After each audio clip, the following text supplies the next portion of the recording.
तो प्रार्थना के विशेष स्थान, ये प्रार्थना शुरू करने जरूरी है। हालेलुया। तो पहला प्रार्थना का विशेष स्थान ठहराना आपको हमने दिखाया कि जो हमारे डिपार्टमेंट ऐड होने वाले थे, हमने कुछ समय के लिए, मैंने कहा पता नहीं कितने समय के लिए मुझे, पर हम इंतजार करेंगे, प्रार्थना ज्यादा महत्वपूर्ण। सारी टीम कहती है हाँ हाँ हम तैयार हैं, हम आपके साथ हैं। हालेलुया।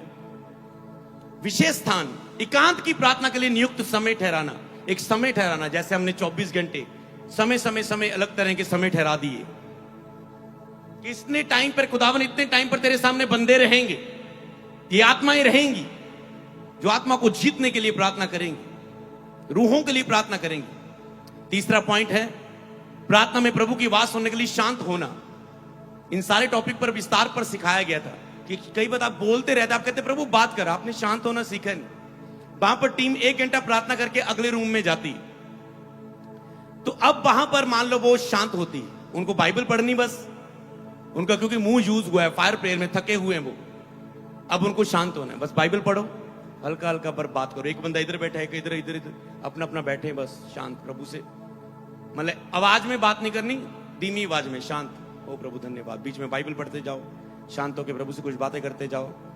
प्रभु जी तू जानता हो, प्रभु मैं ये करना चाहता हूँ, प्रभु मैं वो, प्रभु तू जानता है, प्रभु मैं तुझे प्रसन्न करना चाहता हूँ, प्रभु बाइबल पढ़ते जाओ, प्रभु से कुछ मिलता है। शांत हो रहे और वचन से आप शांत हो गए, चुप हो गए, बस बैठे हैं और चुप हैं। जब आप बोलते ही रहते हैं कई बार सुन नहीं पाते आप, शांत रहने की आदत डालनी, ये आपको और विस्तार से आप सीख सकते हैं। तो उसके बाद उपवास के साथ प्रार्थना करना, हमने 3 दिन फास्टिंग पे रखी थी, और पूरी रात की प्रार्थना करना, जो इस बुधवार हम आपको इनवाइट करते हैं। ऑल नाइट प्रेयर मीटिंग होगी 8 बजे से लेकर रात 8 बजे को, सारी चर्च आपको आना है। रात 8 बजे से लेकर रात 2 बजे तक, वैसे हमारी 7 बजे से लेकर 11-12 बजे मीटिंग खत्म हो जाती है, तो ये 2 घंटे एक्स्ट्रा होंगे, तो जिसमें हम डीप जाएंगे। वहां पर हमारे पास समय होगा प्रार्थना करने के लिए, जल्दबाजी नहीं होगी, गवाहियां होंगी, सब चीजें पहले की तरह बाकी मीटिंग में रहेगा, पर कुछ समय हम आत्मा में पूरी तरह से शांत होकर प्रभु को दे देंगे।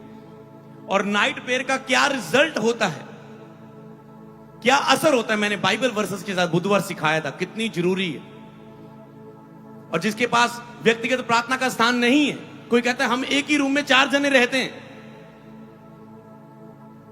पास्टर आप प्रेयर रूम की बात कर रहे हैं, इसमें तो 20 साल लग जाएंगे, 25 साल, पता नहीं कब मिलेगा, कब घर बनेगा।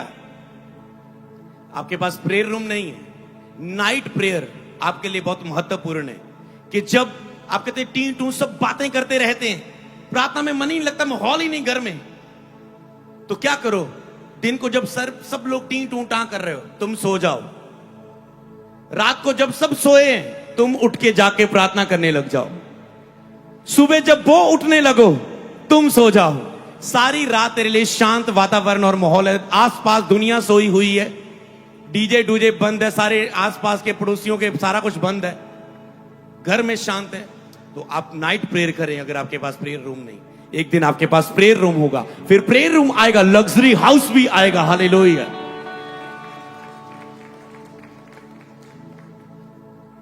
ओके, तो ये था आज तक का सफर। मैं आपको ये ना बताता, पर अगर मैंने देखा आपके हाथ, हमारी मेन सेंटर संडे है, वेडनेसडे नहीं, हमारी मेन सेवकाई एतवार की, तो आपके हाथ ही 30% लोगों के उठे थे जिन्होंने सुना था बुधवार के बारे में। चर्च आदत डाल लो, अगर आपको विदारी का हिस्सा बनना है, लगातार वचन को सुनने की, अपनाने की, आज्ञाकारी करने की। हालेलुया। तो आपको इसे समझना है। तो क्या अब प्रार्थनाएं बंद हो जाएं? क्या प्रार्थना अब खत्म हो गई? नहीं। हालेलुया। मैं आपको बताता हूं आज प्रार्थना की ताकत को। पहला पॉइंट, कि जब भी आप प्रार्थना में, केवल आपकी आत्मिक चार्जिंग ही नहीं होती। जब आप प्रार्थना करते हैं, आपको आत्मा तो चार्जिंग होता है, आपको अपनी शक्ति मिलती है, आप चंगे होते हैं, आप अटैक से बचते हैं, शांति में जाते हैं, आपको उस समय रिजल्ट मिलता है उस प्रार्थना का। पर मैं आपको बताऊं, प्रार्थना एक ऐसी कुंजी है, एक ऐसा हथियार है, एक ऐसा कार्य है कि वो केवल आपको उस समय ही उसका रिजल्ट नहीं, क्योंकि मैंने इसे प्रैक्टिकल अपनी लाइफ में देखा है कि हमने जब नए मसीह में आए थे, हमने एक एक घंटा रात को जाग जाग के रोज प्रार्थना के लिए इकट्ठे होना। उस समय की प्रार्थना ने हमने देखा, जब हमारी सेवकाई शुरू हुई उस समय उसका असर हमने देखा। और आज उस प्रार्थना को अपने वंशों पर, मतलब अपने बच्चों पर हम उस असर को देख रहे हैं, आत्मिक बच्चों पर देख रहे हैं, आप पर देख रहे हैं। इसलिए जो आज आप प्रार्थना करते हैं, कई बार चर्च की टीम प्रार्थना करते हैं, सोचते यार हम प्रार्थना ही कर रहे हैं, आत्मिक चार्जिंग करते हैं, यार मेरी लाइफ में कुछ हो नहीं रहा, हम कुछ कर नहीं रहे, हम सेवा करते जा रहे हैं, जिंदगी में कुछ सफलता, कुछ बढ़ोतरी, कुछ सीख नहीं रहे, कुछ जिंदगी में कुछ बढ़ नहीं रहे। उनको लगता है प्रार्थना, ओ प्रार्थना कितनी कीमती, मैं आपको बताता हूं। आपने प्रार्थनाएं की, आपकी प्रार्थना आपके खाते में जमा हो रही, सेविंग हो रही आपकी प्रार्थना के समय, कितना कितना घंटा बैठे, कुछ सालों के बाद उसका रिजल्ट आपके सामने होगा, आपके बच्चों तक उसका रिजल्ट होगा यीशु के नाम में। और स्वर्ग में जब जाने वाले हो तो रिजल्ट ही रिजल्ट, ऐसा अद्भुत नजारा होगा कि तूने जो मेरे साथ प्रार्थना की, क्योंकि परमेश्वर आपके काम सेवक बीजा से अधिक आपको चाहता है। और जब आप परमेश्वर को न्याय के लिए सामने होंगे, आप दिखाएंगे, आपका लिखा जाएगा आपने जिंदगी में 70 साल 80 साल रहते हुए कितने घंटे प्रार्थना में बिताए हैं। हालेलुया। और बड़ा उसने कहा, जिसका जैसा काम उसको वैसा प्रतिफल मैं देने के लिए तैयार हूं। हालेलुया। पहला पॉइंट था ये प्रार्थना के महत्व का। दूसरा पॉइंट ये प्रार्थना का प्रतिफल था जिसकी मैंने बात की। दूसरा, प्रार्थना की शक्ति, प्रार्थना की ताकत। प्रार्थना सबसे बड़ी शक्ति है। दुनिया में बहुत सी शक्तियां हैं ना, पावर है, सबसे बड़ी शक्ति है प्रार्थना। मुझे आज याद है जब मैं मसीह पे नहीं भी था, जब थोड़ा थोड़ा आया भी था, जब तो हम जब टीवी सीरियल देखते थे ना, तो हम सोचते थे यार ये शक्ल के बुम बुम बुम, ये पेंसिल वाली मेरे पास आ जाए। स्कूल में लेके जाते थे खरीद के, कि ऐसे खरीद भी ली दुकान से, लग रहा है बन जाएगी, पहली बार शायद बने। ये बच्चे थे ना, पता नहीं था, लग रहा है कुछ हो जाए। कोई ये शक्तिमान देख रहे हो, ऐसे ऐसे, मतलब कोई भी सीरियल देख रहे ऐसा लग रहा है शक्तियां आ जाए, शक्तियां आ जाए। बड़े भी हुए तो ये इस सोच में बदल गई, कोई दुखी को देखना, यार कोई ऐसी शक्ति हो ना दुखी की मदद कर सके, दुखी बीमार परेशान व्यक्ति की मदद कर सके। और जब मसीह में आई, मेरी वो विश पूरी होगी। आत्मिक शक्तियां, प्रार्थना की सामर्थ, प्रार्थना की शक्ति परमेश्वर ने हमें दे दी कि हम यहां प्रार्थना करके विश्व में काम कर सकते हैं। फॉरेन में बैठे, दूरों देशों विदेशों में बैठे हुए व्यक्ति को आशीष दे सकते हैं, दुष्ट आत्मा निकाल सकते हैं, ब्लेस कर सकते हैं, और पवित्र आत्मा की अद्भुत जागृति को देख सकते हैं। बंद कमरे में की हुई प्रार्थना का रिजल्ट विदारी के रूप में, एक बड़ी कलीसिया के रूप में देख सकते हैं, एक बड़ी आशा के रूप में जो आप बयान काम हम देख रहे हैं। हालेलुया। आपने देखा मनुष्य के सामने जो शक्तियां हैं, इंसान की सोच से वो बड़ी शक्तियां काम कर रही हैं। इंसान की सोच से बड़ी शक्तियां मनुष्य के द्वारा बनाई हुई काम कर रही हैं। परमाणु युग में आप देखते हैं बड़े बड़े परमाणु हथियार भी हैं। अगर विश्व युद्ध हो तो देश के देश खत्म हो सकते हैं, ऐसे हथियार। और देश कितने बड़े हैं।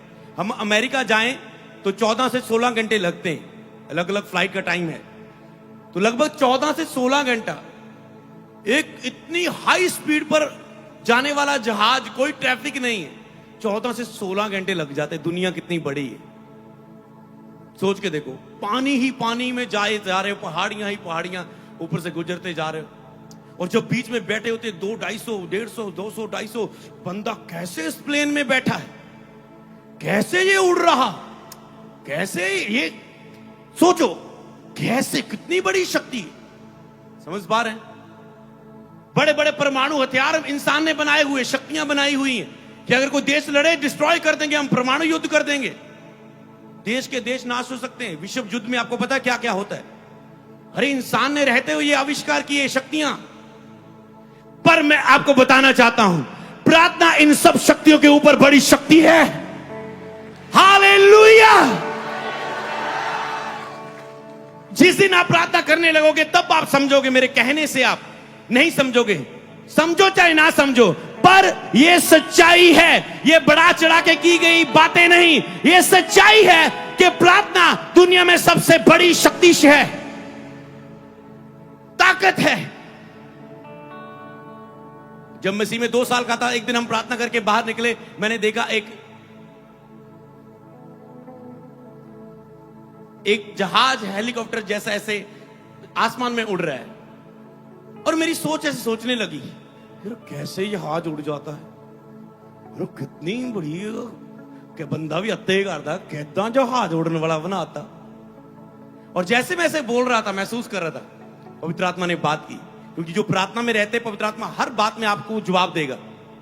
वो आपके साथ एक दोस्त बन जाता है। पवित्र आत्मा ने कहा, अगर एक इंसान का बुद्धि इतना कुछ बना सकती है, तो जो विजडम प्रार्थना में मैं तुझे दूंगा, तू क्या कुछ नहीं कर सकता। उस समय मैं मसीह में बच्चा था, और आज जो मसीह ने, मैं बहुत इंटेलिजेंट, बहुत पढ़ा लिखा, बहुत महान व्यक्ति नहीं था। जब लोग मुझे देखते हैं, पर्सनली बैठते, वो हैरान होते हैं। उनको सोचता हमने बड़ी डिग्रियां की, बड़ा ये किया, वो किया, बड़े कोर्स किए, बड़ी इंटेलिजेंट दुनिया की हम सब चीजों की जानकारी रखते हैं, पर मैं अपनी पवित्र आत्मा परमेश्वर की ज्यादा जानकारी रखता हूं। तो परमेश्वर ने हमें वो दिया, हमें ब्लेस दिया, आप जैसे इतना बड़ा परिवार दिया। जब आप उसकी महिमा करते, वो अपनी महिमा में आपको भी उठाता है, उसमें होके आप भी महिमा में बढ़ते हैं, उठते हैं, प्रभु आपको ब्लेस करता है। ये वचन हमें आपको दूंगा, एक ब्लेस वचन दिया है प्रभु ने। बात समझ पा रहे हैं? तो प्रार्थना कितनी बड़ी ताकत है। सब ताकतों की शक्तियों के ऊपर ये ताकत है। तुम क्या कष्ट नहीं कर सकते। सोचो, जो बुद्धि परमेश्वर तुम्हें देगा प्रार्थना में, वो बुद्धि तुम्हें का अच्छा हस्बैंड दे सकती है। वो बुद्धि से, समझ से, आत्मिक जागृति में चलने वाले व्यक्ति होने के कारण तुम्हें अच्छी वाइफ दे सकती है, अच्छा बिजनेस दे सकती है, अच्छा जॉब दे सकती है, अच्छा आविष्कार करने वाला कुछ गुण तेरे अंदर डाल सकती है, कोई बिजनेस की अच्छी प्लानिंग तेरे अंदर डाल सकती है। पर तूने कभी प्रार्थना की शक्ति पर भरोसा करके देखा नहीं। सब ताकतों के ऊपर बड़ी शक्ति की चाबी तेरे हाथ में, तुझे पता भी है, दुनिया को तो पता नहीं है। क्या करें? तुझे तो पता है कि प्रार्थना बड़ी विदारी, बड़ी बढ़ोतरी, कुछ बड़ा करने की चाबी है। कलीसिया अपनी जिम्मेवारी को समझ जाओ, अपनी बढ़ोतरी को समझ जाओ, उस चाबी के बारे में समझ जाओ। हालेलुया। तो अगर कलीसिया अपनी प्रार्थना और मध्यस्थता की जिम्मेवारी को समझ जाए, तो थोड़े समय में ही पूरी दुनिया में रूहों को आप बचते देख सकते हैं। हालेलुया। अगर कलीसिया, मैं फिर से कहता हूं, कलीसियाओं में विदारी का समय आ चुका है। अगर कलीसिया प्रार्थना और मध्यस्थता की जिम्मेवारी, कि जैसे आप परमेश्वर के मध्यस्थता में होकर विचोले बनकर आपके लिए प्रार्थना कर रहे हैं, विश्व के लिए, सारी चर्चों के लिए प्रार्थना हमने शुरू की, आप करेंगे कलीसियाओं के लिए, हमारे लिए, मेरे लिए, प्रभु की दासी के लिए, सारी जो सेवा में टीम काम करती है, इस चर्च के लिए, हर एक हिस्से के लिए चर्च के। तो आपको 2 प्रेयर टॉपिक तो आज मिल गए कि हमें इसके बाद प्रार्थना के ऐसे स्थान वाला एक प्लेस चाहिए। इसके बाद संडे स्कूल के लिए एक अलग चर्च हमें चाहिए, एक अलग स्थान चाहिए, यहां पर हम संडे स्कूल के लिए उन्हें अलग दे सके। अभी तो हमने डिफरेंट प्रोजेक्ट को डिफरेंट कामों के लिए यूज कर रहे हैं, समझ पा रहे हैं? तो आपको प्रार्थना करनी, ये प्रार्थना से संभव हो जाएगा, ये प्रार्थना से जल्दी हो जाएगा। तो कलीसिया अगर प्रार्थना की जिम्मेवारी को समझ जाए, तो थोड़े समय में पूरी दुनिया में रूहों को बचते हुए देख सकते हैं। क्योंकि जब आप प्रार्थना करते हैं तो रूहें बचती हैं, रूहें बचती हैं, रूहें बचती हैं। हालेलुया। सबको जय मसीह की। मैं जतिन बब्बर और आप देख रहे हैं मसीह परिवार चैनल। जैसे कि आप सब जानते हैं कि मैं इस चैनल पे प्रभु के अलग अलग दासों की वीडियोस डालता हूं। तो अगर आपको हमारा चैनल अच्छा लगता है तो आप इस चैनल को ज़्यादा से ज़्यादा सब्सक्राइब जरूर करें, ताकि आप प्रभु के वचन को सुन सके। वीडियोस को ज़्यादा से ज़्यादा शेयर करें, ताकि जिन लोगों तक वचन नहीं पहुंचा उन तक वचन पहुंच सके। सबको जय मसीह की। एक बार मैं आपसे दोबारा कहूँगा कि इस चैनल को सब्सक्राइब जरूर करें और वीडियोस को ज़्यादा से ज़्यादा शेयर करें। जय मसीह की।